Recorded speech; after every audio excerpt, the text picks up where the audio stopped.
देखिए बायोलॉजी का अगला टॉपिक है उत्सर्जन तंत्र। अब देखिए उत्सर्जन तंत्र क्या होता है, एग्जिट करना होता है और एग्जिट का मतलब होता है बाहर निकालना। तो उत्सर्जन का अर्थ ही होता है बाहर निकालना, बाहर निकालना। हम कहेंगे देखिए बाहर निकाला क्या जाएगा, तो क्या अगर परिभाषा में आएगा कि उत्सर्जन तंत्र क्या है तो क्या हम इतना लिख देंगे कि बाहर निकालना उत्सर्जन तंत्र कहलाता है। इतने से काम नहीं बनेगा। देखिए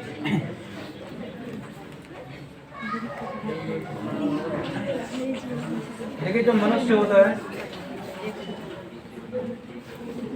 तथा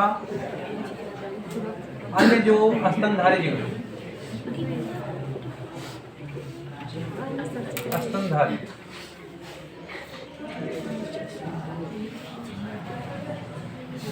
मनुष्य तथा अन्य स्तनधारी जीवों उपापचयी प्रक्रम के दौरान, उपापचयी मनुष्य तथा अन्य स्तनधारियों में उपापचयी प्रक्रम के फलस्वरूप बनने वाले हानिकारक पदार्थों को, मनुष्य तथा अन्य जीवधारियों में स्तनधारियों में उपापचयी प्रक्रम के दौरान बनने वाले विषैले हानिकारक पदार्थों को, विषैले हानिकारक जो पदार्थ होते हैं उन्हें शरीर से बाहर निकालने की प्रक्रिया को ही उत्सर्जन तंत्र कहा जाता है। मनुष्य तथा अन्य स्तनधारी जीवों में उपापचयी प्रक्रम के दौरान, उपापचयी का अर्थ ये होता है कि जब खाना आपका पूरा पचता है तो पचने के दौरान कुछ विषैले हानिकारक पदार्थ भी आपके शरीर में बनते हैं। अगर वो आपके शरीर में रह गया तो आपके शरीर में बहुत ज़्यादा इफेक्ट करेगा, नुकसान पहुंचाएगा वो। तो उपापचयी प्रक्रम के दौरान बनने वाले विषैले और हानिकारक पदार्थों को शरीर से बाहर निकालने की प्रक्रिया ही क्या कहलाती है, उत्सर्जन तंत्र कहलाता है। ये परिभाषा हो गया इसका। अब सिंपली में अगर कहें तो साधारण तौर पर, साधारण रूप से नाइट्रोजनी पदार्थ, अगर साधारण रूप से कहें तो जो नाइट्रोजनी पदार्थ होते हैं जैसे अमोनिया, अमोनिया, यूरिया या फिर यूरिक अम्ल, यूरिक अम्ल साधारण रूप से नाइट्रोजनी पदार्थ जैसे अमोनिया, यूरिया और यूरिक अम्ल को शरीर से बाहर निकालने की प्रक्रिया ही उत्सर्जन तंत्र कहलाती है। अगर कहें उत्सर्जन तंत्र क्या है, मनुष्य तथा दूसरे स्तनधारी जीवों में उपापचयी प्रक्रम के दौरान यानी खाना पचने के दौरान जो विषैला पदार्थ हानिकारक बनता है उसे शरीर से बाहर निकालने की प्रक्रिया को ही उत्सर्जन तंत्र कहते हैं। अगर साधारण रूप से कहें तो नाइट्रोजनी पदार्थ जैसे अमोनिया, यूरिया या यूरिक अम्ल इत्यादि को शरीर से बाहर निकालना ही उत्सर्जन तंत्र कहलाता है। उत्सर्जन तंत्र के अंतर्गत जो भी आपके अंग हैं जो उत्सर्जन का काम करते हैं उत्सर्जन तंत्र कहलाएंगे। जैसे और नंबर 1 इसमें होता है किडनी होता है। देखिए किडनी को ही कुछ लोग गुर्दा कहते हैं।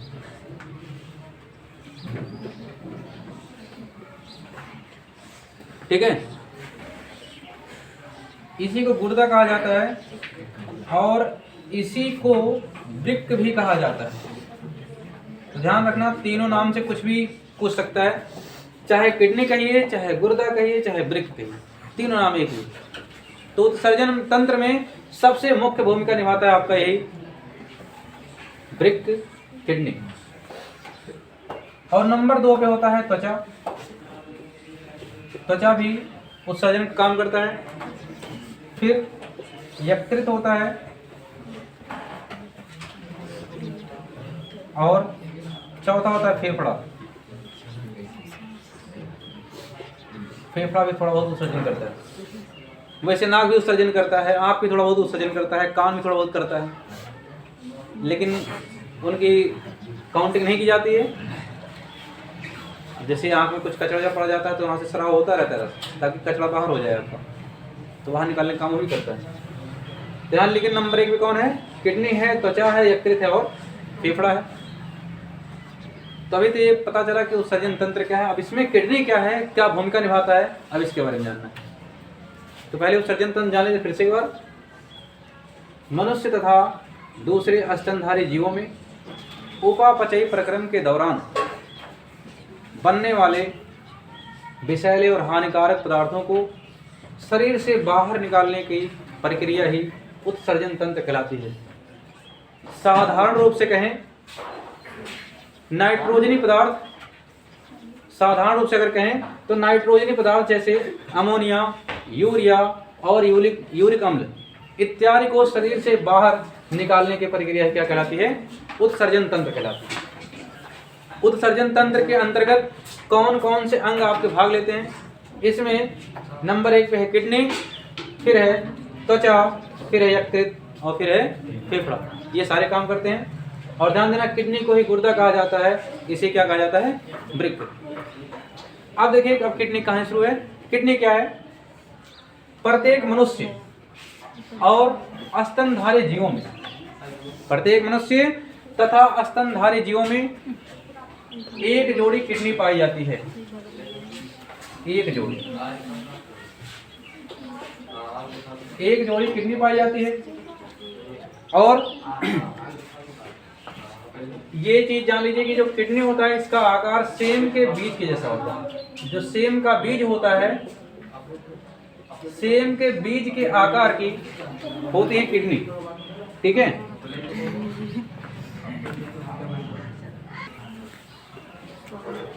तो प्रत्येक जीवधारी, प्रत्येक स्तनधारी जीव और प्रत्येक मनुष्य में एक जोड़ी किडनी पाई जाती है।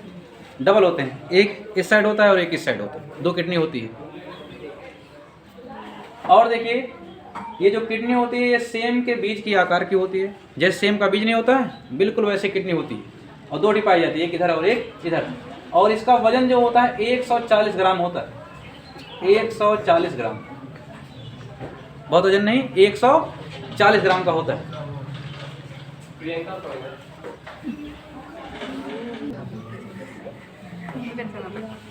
जो किडनी होती है वो बिल्कुल सेम के आकार की होती है। जैसे सेम का बीज नहीं होता है, बिल्कुल उसी के जैसा होता है ये किडनी। और किडनी का जो वजन होता है 140 ग्राम होता है। और इसका जो रंग होता है तो चॉकलेटी होता है। हाँ, चॉकलेटी रंग का होता है। एक जोड़ी पाया जाता है। सेम के बीज के आकार की इसकी संरचना होती है। और इसका वजन कितना होता है? 140 ग्राम। और देखिए, वृक्क में नलिकाएं पाई जाती हैं छोटी छोटी। ठीक है। वृक्क में जो है छोटी छोटी नलिकाएं पाई जाती हैं। बहुत पतली पतली नलिकाएं पाई जाती हैं वृक्क में। बहुत पतली पतली नलिकाएं पाई जाती हैं इस वृक्क में। और इन नलिकाओं को कहते हैं नेफ्रॉन। क्या कहते हैं? नेफ्रॉन कहते हैं। वृक्क में, प्रत्येक वृत्त में बहुत पतली पतली नलिकाएं पाई जाती हैं, जिन नलिकाओं को कहा जाता है नेफ्रॉन। और इसकी संख्या होती है 1 करोड़ 30 लाख।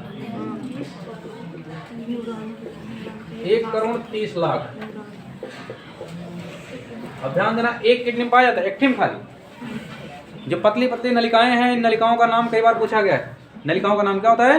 नेफ्रॉन। या फिर ऐसे पूछ लेता है कि किडनी की सबसे छोटी इकाई, किडनी की सबसे छोटी कार्यात्मक इकाई का नाम क्या है? तो सबसे छोटी कार्यात्मक इकाई का नाम है नेफ्रॉन।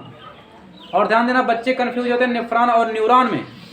न्यूरॉन आपके मस्तिष्क में पाया जाता है और नेफ्रॉन पाया जाता है आपकी किडनी में। ठीक है।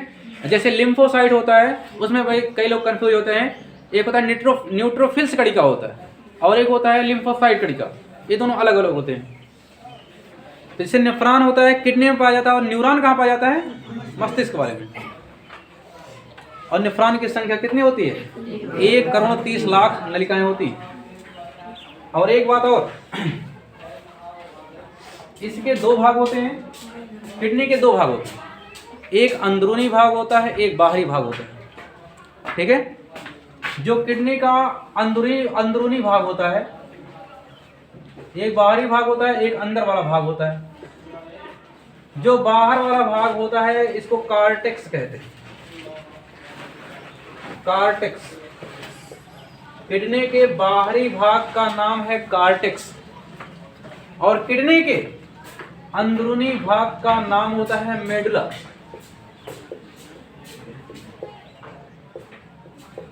एक जान लीजिए, किडनी जो होता है प्रत्येक स्तनधारी जीव और प्रत्येक मनुष्यों में एक जोड़ी पाया जाता है। रंग कैसा होता है इसका? चॉकलेटी रंग का होता है। किस टाइप का दिखता है? सेम के बीज का आकार का दिखता है। इसका वजन 140 ग्राम होता है। इसके दो भाग होते हैं, एक अंदर वाला और एक बाहर वाला। इसके बाहर वाले भाग को कहते हैं कॉर्टेक्स, और इसके अंदरूनी भाग को क्या कहते हैं? मेडुला कहते हैं। और प्रत्येक किडनी में पतली पतली छोटी छोटी संरचनाएं होती हैं, नलिकाएं होती हैं, और इन नलिकाओं को कहा जाता है नेफ्रॉन, और जिसकी संख्या होती है 1,30,00,000। तब दोनों मिला कितना हो जाएगा? 2,60,00,000। अब देखिए, ये जो नेफ्रॉन होता है, पूछा जाता है कि किडनी की सबसे छोटी कार्यात्मक इकाई, तो किडनी की सबसे छोटी कार्यात्मक इकाई का नाम क्या है? नेफ्रॉन है। नेफ्रॉन में एक पतली संरचना पाई जाती है नेफ्रॉन के अंदर। मान लीजिए अगर ये नेफ्रॉन है पतली सी, इसी के अंदर एक संरचना पाई जाती है, और इसकी जो संरचना होती है ये एक प्याली के जैसी होती है। किसकी जैसी होती है? प्याली की जैसी होती है, जिसे कहते हैं बोमन संपुट। बोमन संपुट कहते हैं इसे, कहते हैं बोमन संपुट। और ये जो बोमन संपुट होता है, प्रत्येक नेफ्रॉन में एक प्याली के जैसी, प्याली समझते हैं जिसमें चाय पिया जाता है, प्रत्येक नेफ्रॉन में एक प्याली के जैसी संरचना होती है, जिसे कहते हैं बोमन संपुट। और इस बोमन संपुट में ये जो प्याली के जैसी संरचना है आपकी, इस बोमन संपुट में, इसको कहा जाता है बोमन संपुट। इस बोमन संपुट में कोशिका गुच्छिकाएं होती हैं। क्या होती हैं? कोशिका गुच्छिकाएं होती हैं। और ये जो कोशिका गुच्छिकाएं होती हैं, ये दो प्रकार की होती हैं। कितने प्रकार की होती हैं? हाँ, एक कोशिका गुच्छ होता है,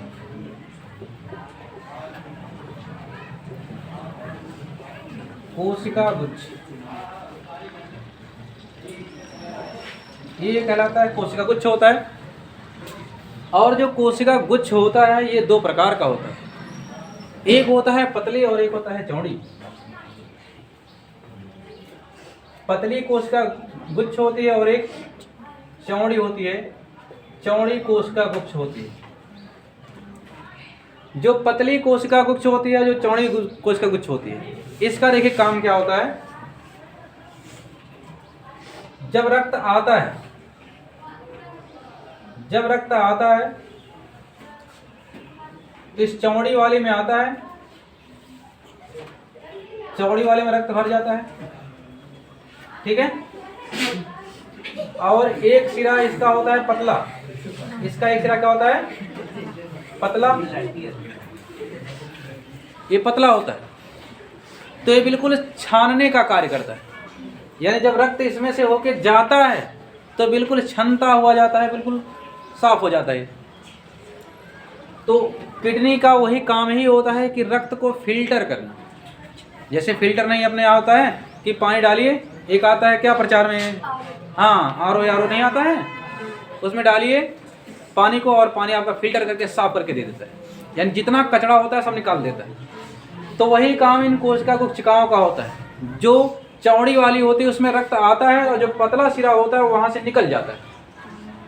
तो जो उसमें कण रहेगा जब पतले से निकलेगा तो जो बाकी जो इसमें बेकार पदार्थ होंगे उसको छांट देता है। और छांटने के बाद ये छांटने के बाद देखिए इसी में आ जाता है जो रक्त होता है, फिर से दिन भर फिल्टर होता रहता है, फिल्टर होता रहता है, फिल्टर होता रहता है, दिन भर फिल्टर होता रहता है। और लगभग एक दिन में जब ये रक्त को फिल्टर करता है 180 लीटर, 180 लीटर रक्त को फिल्टर करता है। कहेंगे लेकिन हमारे शरीर में तो 4 से 5 या 5 से 6 लीटर ही रक्त होता है। वही रिपीट करता है। क्या करता है? रिपीट करता है। और रिपीट करते करते एक दिन में लगभग 180 लीटर रक्त को क्या कर देता है? फिल्टर कर देता है। 180 लीटर जान लीजिए। भाई 180 लीटर नहीं कर पाएगा क्योंकि कितनी नलिकाएं देख नहीं रहे हो, 1,30,00,000 नलिकाएं हैं, तो फिल्टर करेंगे कितना कर देती हैं? 180 लीटर दिन भर में। और फिल्टर करने के बाद जितना बेकार पदार्थ है उसको जल, यूरिया और ये सब यूरिक अम्ल, ये यूरिन ब्लैडर होता है। यूरिन ब्लैडर का मतलब है पेशाब की थैली, जिसे कहते हैं मूत्राशय। हाँ, ये पेशाब की थैली होती है, इसी में आके इकट्ठा हो जाता है। इसमें क्या होता है? इसी में आके इकट्ठा हो जाता है और यहां से इसको निकाल दिया जाता है और इसी में सारा बेकार पदार्थ भरा होता है। और जो मूत्र होता है उसकी जो पीएच वैल्यू होती है, कभी कभी इसका पीएच वैल्यू पूछ लेता है, उसकी पीएच वैल्यू होती है 6। पेशाब की पीएच वैल्यू कितनी होती है? 6, यानी अम्लीय की क्षारीय। हाँ, अम्लीय होता है। और कभी कभी ये पूछता है कि इसमें होता क्या, जो पेशाब होता है उसमें क्या क्या रहता है। इसमें देखिए परसेंटेज में अगर बात की जाए तो 95% जल होता है पेशाब में, 95% क्या होता है? जल होता है। 2% होता है आपका लवण और 2.7% होता है यूरिया और 0.3% होता है यूरिक अम्ल।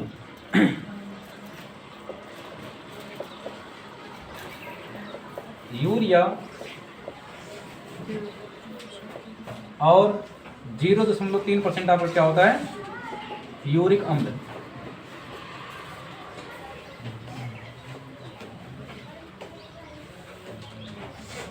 यानी कितने काम क्या होता है?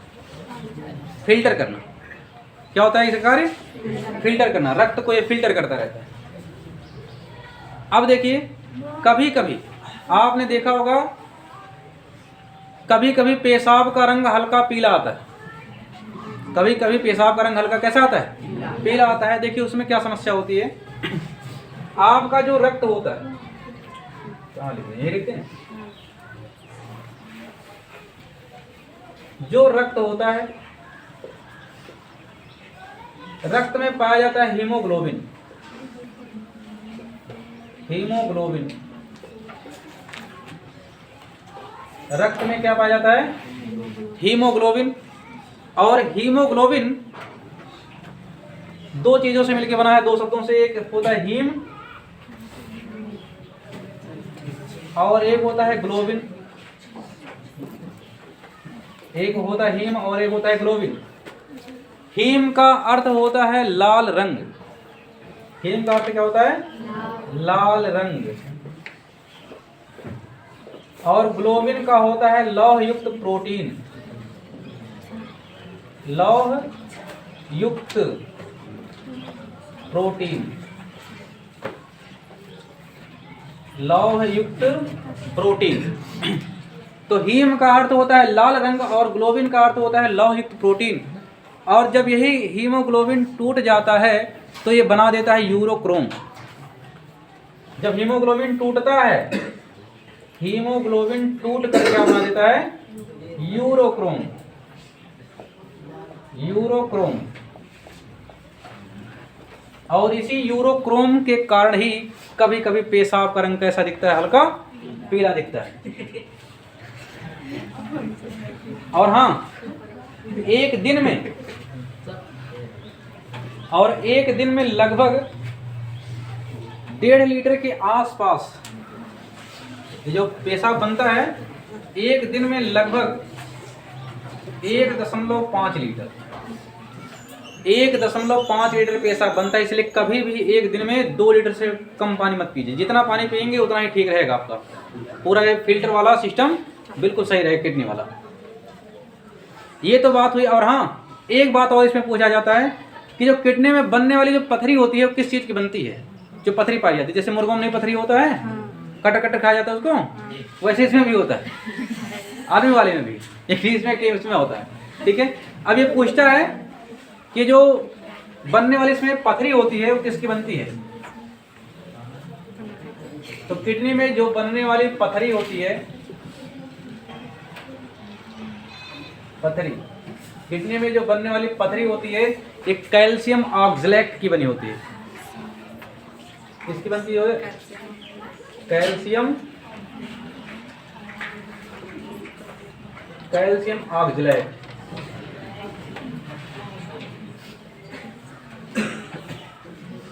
कैल्शियम ऑक्सलेट की बनी होती है। कहेंगे तभी ये किडनी के बारे में हुआ। अभी 3 बचा है। ये क्या करता है? इसमें ज्यादा पॉइंट नहीं है, सब मेन पॉइंट तो इसी का था, यही था सबसे मेन। और ध्यान दीजिए, जब ये किडनी खराब हो जाती है ना, तभी जो हानिकारक पदार्थ है, ये यूरिया है, अमोनिया है, यूरिक अम्ल है, तभी शरीर से बाहर नहीं निकल पाता। क्या किडनी फेल, यानी ये सब काम नहीं करेगा, ये पेशाब नहीं बना पाएगा, ये यूरिया को बाहर नहीं निकाल पाएगा।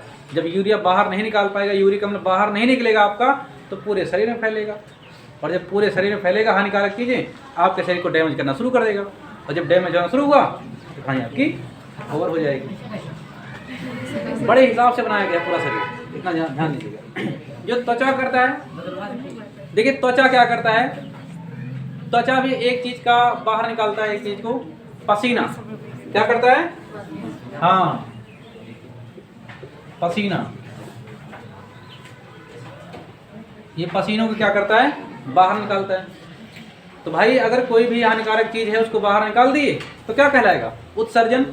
तो इसने किया कि नहीं उत्सर्जन? फिर कहेंगे यकृत क्या करता है? जब प्रोटीन का पाचन होता है तो प्रोटीन के पाचन करने के दौरान जो अमोनिया बनता है, उस अमोनिया को किसमें चेंज करता है? यूरिया।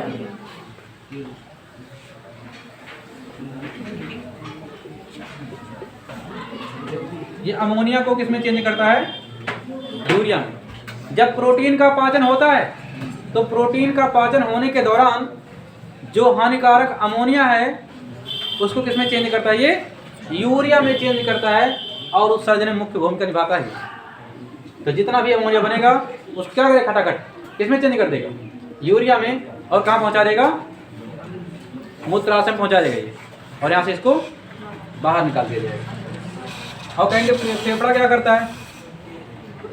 इसका काम क्या है? तो जो लहसुन प्याज खाते हैं हम ना खटाखट, जब हम खाते हैं दुनिया भर का, तो इसमें जो हानिकारक गैसें होती हैं, ठीक है, जो हानिकारक वाष्पशील पदार्थ होते हैं उसमें, जैसे प्याज है, लहसुन है, अदरक है, इसमें जो हानिकारक वाष्पशील पदार्थ होते हैं इसको बाहर निकालने का काम कौन करता है? आपका फेफड़ा करता है।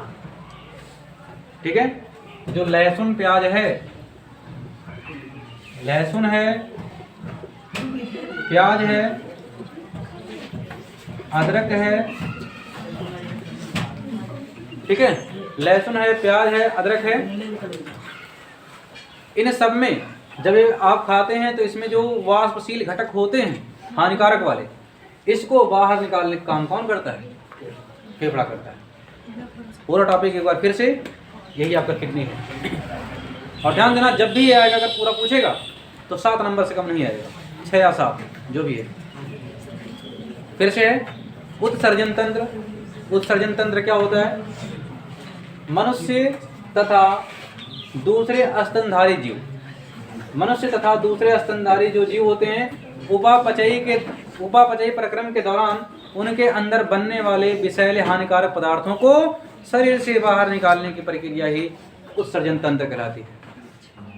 मनुष्य हो या कोई दूसरे स्तनधारी जीव हों, उनके अंदर उपापचयी प्रक्रम के दौरान बनने वाले हानिकारक और विषैले पदार्थ को शरीर से बाहर निकालने की प्रक्रिया क्या कहलाती है? उत्सर्जन तंत्र कहलाती है। साधारण रूप से कहें कि नाइट्रोजनी पदार्थ जैसे अमोनिया, यूरिया, यूरिक अम्ल, इन सबको शरीर से बाहर निकालने का कार्य क्या कहलाता है? उत्सर्जन कहलाता है। उत्सर्जन में भूमिका निभाने वाले 4 मुख्य अंग हैं: किडनी, त्वचा, यकृत और फेफड़ा। अब आती है बात किडनी की। किडनी क्या होता है? प्रत्येक जीवधारी, प्रत्येक स्तनधारी और मनुष्यों के बीच, मनुष्यों में प्रत्येक स्तनधारी जीव और मनुष्यों में एक जोड़ी किडनी पाई जाती है। और ध्यान रखें, किडनी को वृक्क भी कहते हैं और किडनी को क्या कहते हैं? गुर्दा भी कहते हैं। किडनी कहेंगे, गुर्दा कहेंगे और वृक्क, तीन नाम एक होता है। तो प्रत्येक मनुष्य और प्रत्येक स्तनधारी जीव, इन सब में एक जोड़ी क्या पाया जाता है? वृक्क पाया जाता है, किडनी पाई जाती है एक जोड़ी, जो कि सेम के बीच के आकार की होती है। इसका वजन लगभग 140 ग्राम होता है। इसके 2 भाग होते हैं, एक अंदरूनी भाग, एक होता है बाहरी भाग। तो किडनी के बाहरी भाग को कहते हैं कॉर्टेक्स और अंदरूनी भाग को कहते हैं मेडुला। प्रत्येक किडनी में पतली पतली ढेर सारी नलिकाएं बनी होती हैं, जिन्हें नेफ्रॉन कहते हैं। और नेफ्रॉन की संख्या, इन नलिकाओं की संख्या 1,30,00,000 होती है एक में। प्रत्येक किडनी में पतली पतली नलिकाएं बनी होती है, जिसे कहते हैं नेफ्रॉन। और नेफ्रॉन की संख्या कितनी होती है? 1,30,00,000। एक नंबर में बहुत बार पूछा गया है, ये बार बार पूछा जाता है एग्जाम में कि किडनी की सबसे छोटी कार्यात्मक इकाई क्या है? तो किडनी की सबसे छोटी कार्यात्मक इकाई क्या है? नेफ्रॉन ही है। लेकिन अगर ये पूछे कि मस्तिष्क की सबसे छोटी कार्यात्मक इकाई क्या है, तब न्यूरॉन हो जाएगा। नेफ्रॉन और न्यूरॉन, न्यूरॉन मस्तिष्क वाले में है और नेफ्रॉन किडनी वाले में है। और जो नेफ्रॉन होता है उसमें प्याली के जैसे कप होता है, वही प्याला होता है। प्रत्येक नेफ्रॉन में प्याली के जैसी एक संरचना होती है, जिसे कहते हैं बोमन संपुट, जिसका नाम क्या होता है? बोमन संपुट होता है। और इस प्याली में पतली पतली कोशिका कोशिकाएं होती हैं, और ये कोशिका कोशिकाएं होती हैं 2 प्रकार की, एक चौड़ी वाली और एक पतली वाली। चौड़ी वाली में रक्त आता है और पतली वाली से निकल जाता है। अब यहाँ ढेर सारा आ रहा है, यहाँ ढेर सारा मान लो आ गया रक्त। अब यहाँ से एक एक बूंद करके जा रहा है, एक एक बूंद करके जा रहा है। तो इसमें जो हानिकारक पदार्थ होगा उसको क्या करेगा? वो छांट देगा। और छांटने के बाद किसे कर देता है? मूत्राशय में बंद कर देता है, इसको मूत्राशय में चला जाता है। और इस क्रिया को ही निस्पंदन कहते हैं। क्या कहते हैं? निस्पंदन का मतलब फिल्टर। इस क्रिया को क्या कहते हैं? फिल्टर। 1,30,00,000 नलिकाएं हैं, दिन भर एक काम करती रहती है। चौड़ी से आता है रक्त, पतली से निकलता है, फिर जाता है चौड़ी में, फिर ऐसे सर्कुलेशन होता है। चौड़ी में आएगा, पतली से जाएगा, फिर चौड़ी से आएगा, पतली से जाएगा। तो उसमें जो भी हानिकारक पदार्थ होते हैं वो रिस के धीरे धीरे धीरे धीरे क्या होते हैं? फिल्टर हो जाते हैं। और जितने भी हानिकारक अमोनिया, यूरिया, यूरिक अम्ल रहेगा, आके वो कहाँ बैठ जाता है? मूत्राशय में आ जाता है। और ये दिन भर में दोनों किडनी लगभग कितना? 180 लीटर रक्त को फिल्टर करते हैं। होता है 5 से 6 लीटर रक्त मनुष्य के अंदर। स्वस्थ मनुष्य जो होता है 5 से 6 लीटर होता है रक्त उसके अंदर। लेकिन वही रक्त बार बार फिल्टर होता है। और एक दिन में 180 लीटर रक्त क्या हो जाता है? फिल्टर हो जाता है। और किडनी का मेन काम वही है, फिल्टर करना ही, रक्त को फिल्टर करना। जितना खराब पदार्थ है उसमें रक्त में बाहर निकाल दो। 180 लीटर रक्त क्या करेगा? ये फिल्टर कर डालेगा। और ये सब जाके कहाँ भर जाएगा? मूत्राशय में। और एक दिन में ये फिल्टर कर करके लगभग एक दिन में 1.5 लीटर मूत्र बनाता है। कितना? 1.5 लीटर मूत्र जमा कर देता है इसमें। और जो मूत्र होता है उसका पीएच मान 6 होता है, यानी कि ये क्या होता है? अम्लीय होता है। और इस मूत्र में 95% जल होता है, 2% लवण होता है, 2.7% यूरिया होता है और 0.3% क्या होता है, यूरिक अम्ल होता है। और कभी कभी देखे होंगे रक्त का ये जो पेशाब होता है, पेशाब का रंग कभी कभी हल्का हल्का पीला आता है। इसमें होता क्या है, एक किडनी करता है फिल्टर रक्त को। जो रक्त होता है, रक्त में पाया जाता है हीमोग्लोबिन। रक्त में क्या पाया जाता है, हीमोग्लोबिन। तो हीमोग्लोबिन का अर्थ होता है कि हीम धन ग्लोबिन, और हीम का अर्थ होता है लाल रंग और ग्लोबिन का अर्थ होता है लौह युक्त प्रोटीन। तो रक्त से दो सवाल पूछे जा सकते हैं। तो हीम का अर्थ क्या होता है, लाल रंग होता है। ग्लोबिन का अर्थ क्या होता है, लौह युक्त प्रोटीन। या रक्त का लाल रंग किसके कारण होता है, हीमोग्लोबिन कारण। या फिर ये भी पूछ सकता है कि रक्त में कौन सा तत्व पाया जाता है, कौन सा तत्व पाया जाता है। रक्त में लोहा पाया जाता है। नाम क्या लिखा है, लौह युक्त प्रोटीन, यानी लोहा Fe पाया जाता है रक्त में। अब होता क्या है, ये जो लौह युक्त, ये जो लाल रंग है हीम, ये हीमोग्लोबिन टूट जाता है। टूटने के बाद ये बन जाता है यूरोक्रोम। जब हीमोग्लोबिन टूटता है तो ये क्या बन जाता है, यूरोक्रोम। और यूरोक्रोम के कारण ही पेशाब का रंग कभी कभी हल्का हल्का क्या आता है, पीला आता है।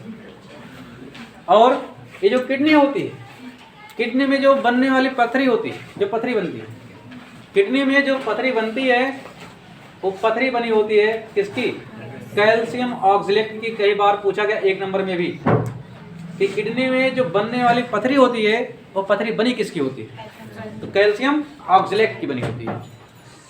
अब अभी तो ये बात केवल हुई किडनी की। इसके बाद त्वचा क्या करता है, यकृत क्या करता है, फेफड़ा क्या करता है। त्वचा जो है आपके सीबम और पसीने का श्रवण करता है, यानी जो भी पसीना बनता है, सीबम होता है तैलीय पदार्थ, उसको क्या करता है, बाहर निकालने का काम करता है त्वचा। यकृत क्या करता है, जब प्रोटीन का पाचन होता है, जब शरीर में प्रोटीन का पाचन होता है, तो प्रोटीन के पाचन के दौरान जो अमोनिया बनता है, जब शरीर में प्रोटीन का पाचन होता है तो प्रोटीन का पाचन होने के दौरान बनता है हानिकारक अमोनिया, और हानिकारक अमोनिया को किसमें चेंज कर देता है, यूरिया में, और उत्सर्जन में मुख्य भूमिका निभाता है। इसके बाद आता है फेफड़ा। तो फेफड़ा कौन सा उत्सर्जन करता है, जब लोग खाते हैं लहसुन प्याज अदरक, ठीक है, इसमें होते हैं हानिकारक वाष्पशील घटक। जो लहसुन प्याज अदरक है, इसमें होता है हानिकारक वाष्पशील घटक होता है, और इन वाष्पशील हानिकारक वाष्पशील घटकों को बाहर निकालने का काम कौन करता है, फेफड़ा करता है। तो आपका ये पूरा उत्सर्जन तंत्र कंप्लीट हुआ।